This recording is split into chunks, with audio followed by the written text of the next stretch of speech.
The hottest product at NAMM was the Korg Prologue. Today we're lucky enough to have Tristan from Korg Australia with Francis, our Korg expert. He's going to give us a good run through on the new instrument. Let's have a look. Thank you, Craig. It's good to be here.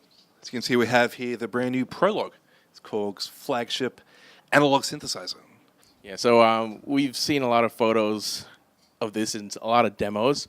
What we do want to see is, well, at least what I'm curious about, if I were a gigging musician, what would be the highlight of this? I mean, maybe basses and leads. Can you show us some of the best of? Sure. I mean, it's a super versatile synth, so it really builds on a lot of the core strengths of the Minilogue, released not too long ago. So a really easy layout, but really powerful, as I say, very versatile. So we've got these buttons here to jump between different voice modes, to switch it between in this case, a 16-voice polysynth or a 16-voice mono synth. So up to 48 oscillators firing for. It does kind of look like the Minilogue. Lead and bass sounds. It's a black Minilogue. It looks like a cross between a Minilogue and a Kronos, really. Sure. It's Kronos black. You got the aluminium. Yeah, like I say, it builds on what made the Minilogue so great. Okay. Just takes that to a whole new stratosphere, different level. So just physically looking at it, we've got nice metal chassis, wooden end panels. Mm-hmm. It's made in Japan, so premium Japanese craftsmanship. Plus the keyboard is this great feeling synth action keyboard from the Chrono 61. So yeah, it does kind of feel like a Kronos. Yeah, full-size keys, great feeling keys. Yeah. And yeah, it's really nice, easy layout, lots of beautiful sounds. Let's check out some of the sounds. Leads and basses. Let's see leads and basses. Oh, you want to jump straight to that category? Absolutely. Oh, well, there are 250 presets here.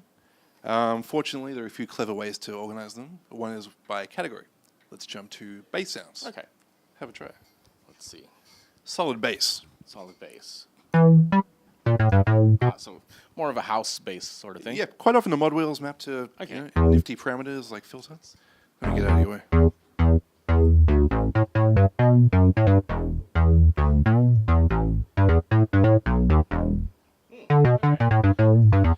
Yeah, so we're in unison mode here. So yeah, that's a pretty clear OLED display, and I could see that pretty clearly from where I am, about 3 feet away from that display. And yeah, it's easy to read. Absolutely. And it's a good way to go through your presets having 250. Mm-hmm. So let's go to bass. Okay, I see it. So now just start scrolling. Now scroll through the program value. That's right. Okay, let's see. There's a bit of a filter swell happening here. I'll be your mod wheel technician. Yeah, maybe the filter knob is a good thing to play around with.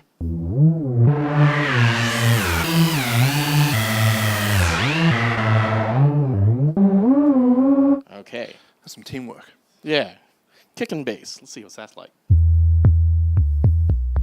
So I noticed, and a lot of people have talked about this, is the low-frequency compressor. Yep.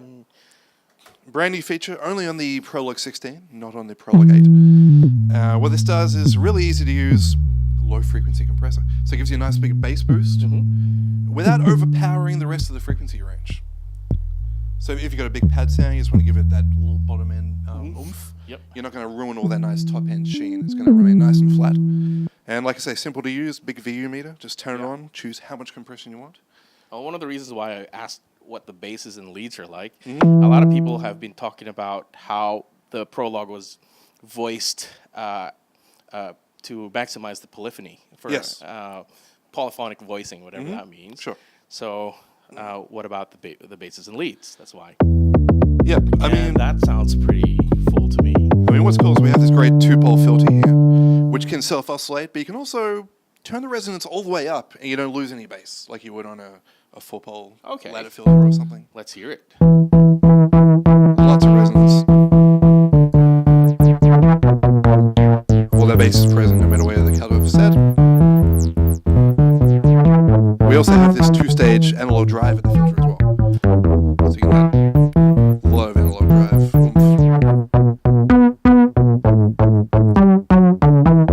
Yeah, so great filter, either for polyphonic playing or for leads or basses. Okay.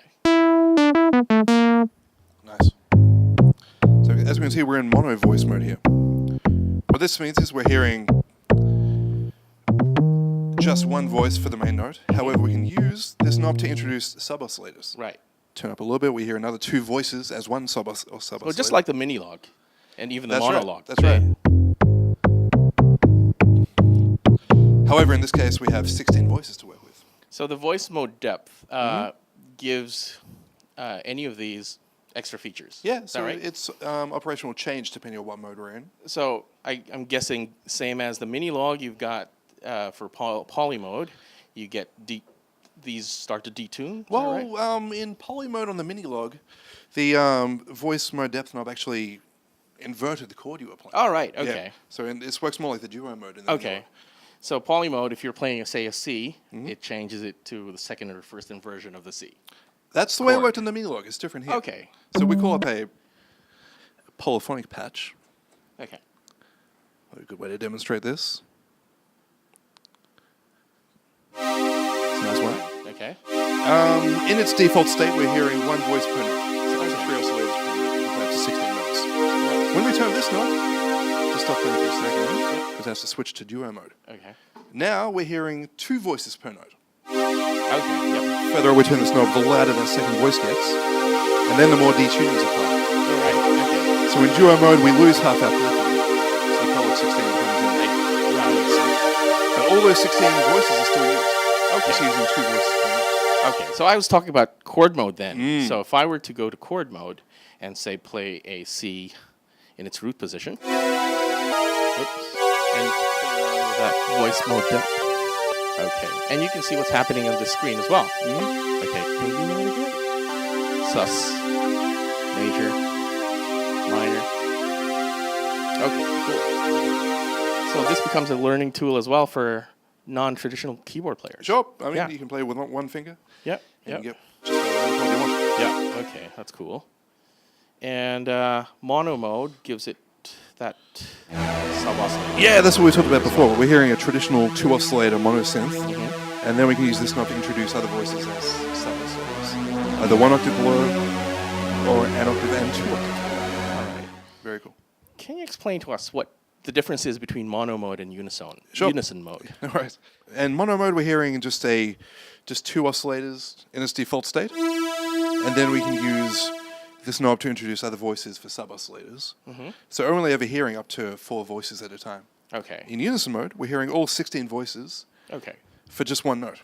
Right. Yeah, so Okay. up to 48 oscillators for 1 note. So Okay. huge, big, rich leads and bass sounds. And this knob will detune all those voices Okay. to get even bigger, fatter sounds. But it's still monophonic at It this is, point. that's Yeah. right. So both these modes are monophonic. Yep. Except that the voice distribution is a bit different. Exactly. It's Okay, just cool. using the voices in different ways. Alrighty. I heard earlier a sound that I hadn't heard since I had the monopoly. Yeah. Can you tell us more about that? I think it was the cross modulation function. Okay. Yeah. I mean, in the oscillator section, so there's 1 oscillator, there's 2 oscillators. Now we can modulate 1 oscillator with the other one. Okay.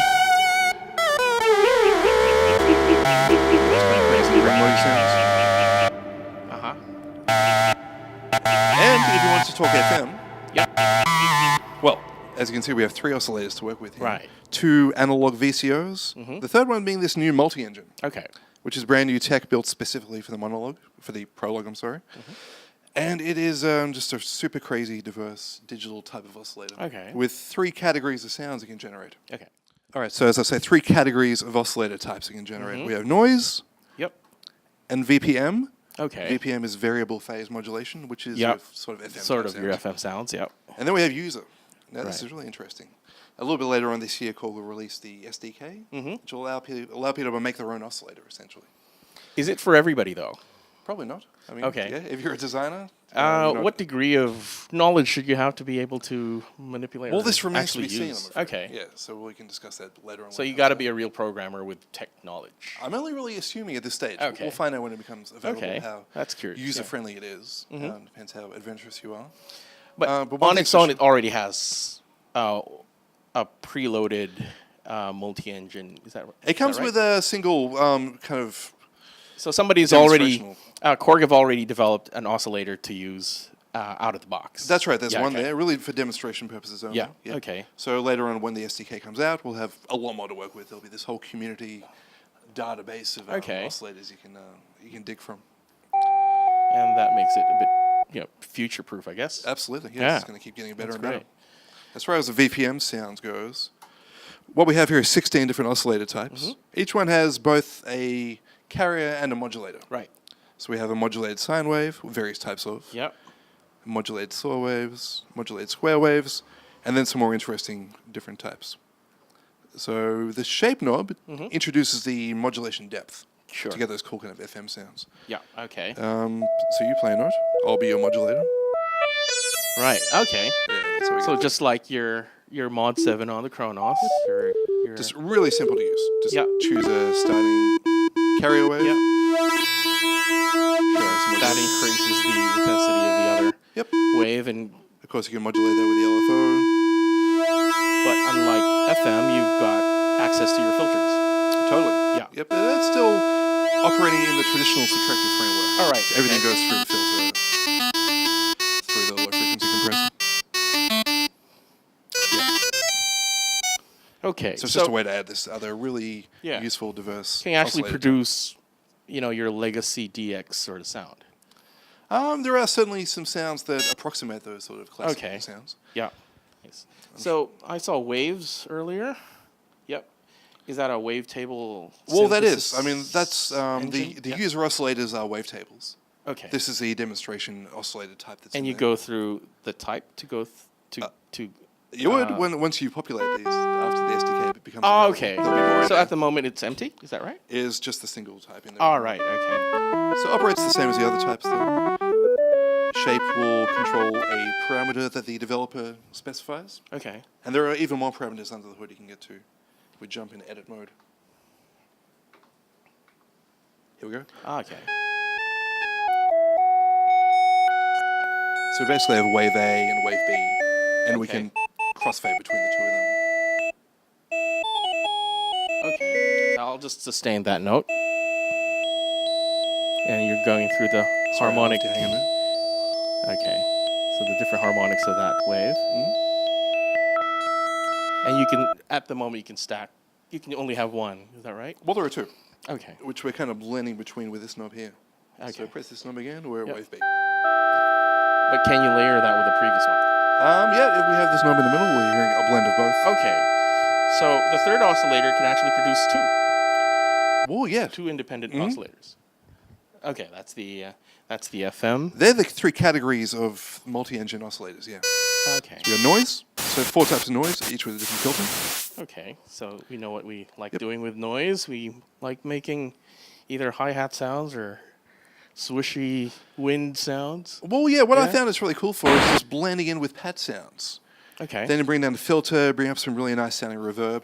You get Okay. these cool kind of lo-fi ambient sounds. Really nice. You mentioned reverb, so let's talk about effects. Yeah, we got a great multi-effects section on the right here. Yep.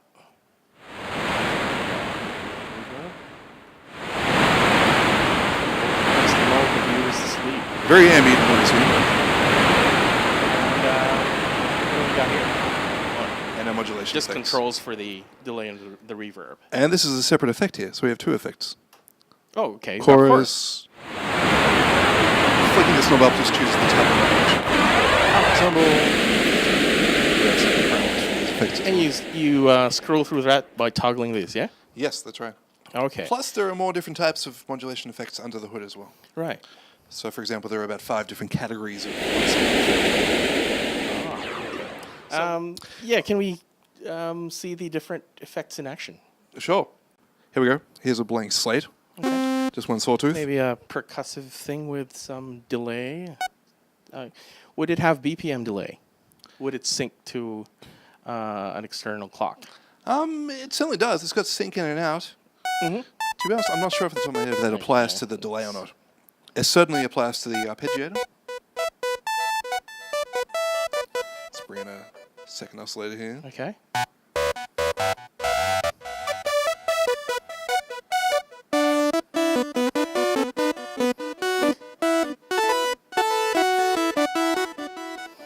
Oh, I like that one.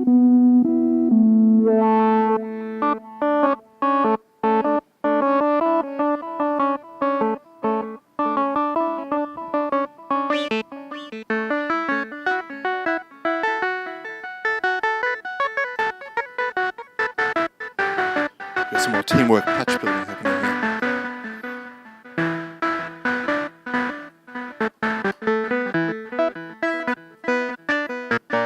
Hey, I like that one as well. So sort of a clavy.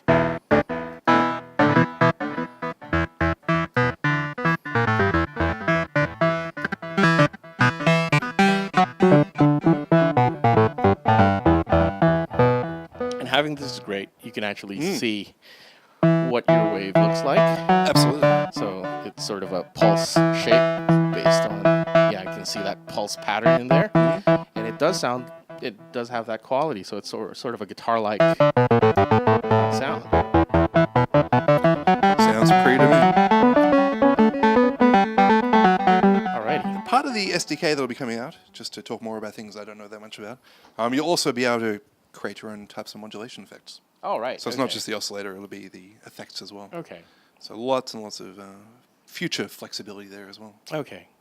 Okay, so obviously there's way too much to talk about in this one video in the prologue here. One other feature worth mentioning is the bitembrality. So we can actually have two patches loaded at one time, which can either be split or layered or crossfade. So on other keyboards, they mention upper and lower parts. In this case, it's main and sub. The terminology is sub and main. That's Sub right. and main, yeah. Okay. So I think preset A and preset B Right, yeah. can crossfade between them here. Or it can physically crossfade on the keyboard. So the further up on the keyboard you're playing, it slowly introduces the sub-timbre, for example. So you can easily have a bass line on this one and a pad on the right. Oh, or you can pad set up on a the split right point and very a easily. lead. Yep, Yeah. sure. Layered, split, or crossfade very Yeah. easily. Let's see it in action. Sure. Yeah. So let's call up a preset.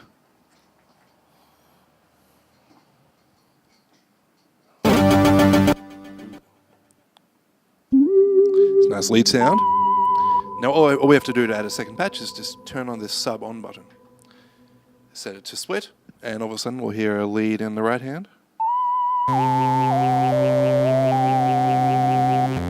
So can you pick two independent presets, or do you have to build the second layer from scratch? No, there's this great feature called Program Fetch, Right. which allows you to find a second preset and load that into the main or the sub layer.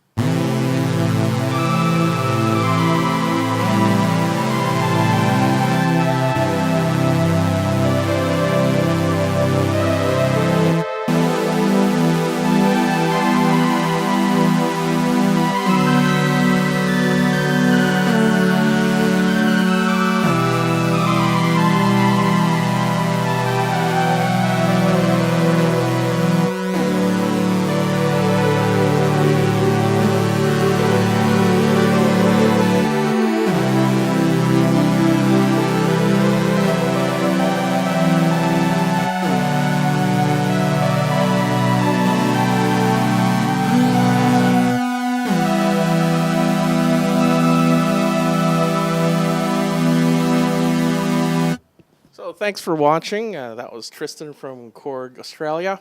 If you like what you saw, like and subscribe to our channel. For price and availability, check out our website, kcsrockshop.com.au. Alrighty. Thanks for having me. You're welcome. Thanks for coming.